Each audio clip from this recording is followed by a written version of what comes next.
they were given thesis advisors. They got expert advisors who worked with them throughout the year. And then they wrote a 10 to 20 page paper on their position. And I would like to recognize the thesis advisors, Connie Bradley, if you'd stand, and Scott Bruce. I think he's going to be here shortly.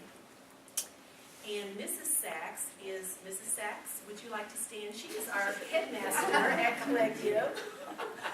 And she is actually going to be collecting the note cards that you see. If you want to ask a question, just write your question down, and she'll collect those after the speeches.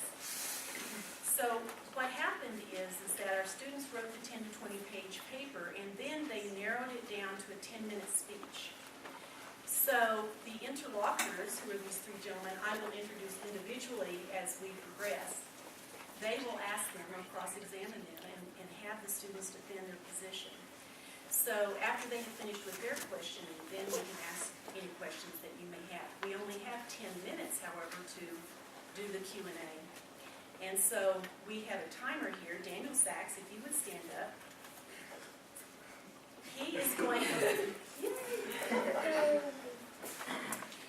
going to time the speeches, and he's going to time the Q&A.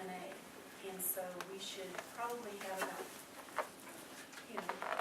15 minutes for the speech maximum, 10 minutes for the Q&A. So I have to, just click along here.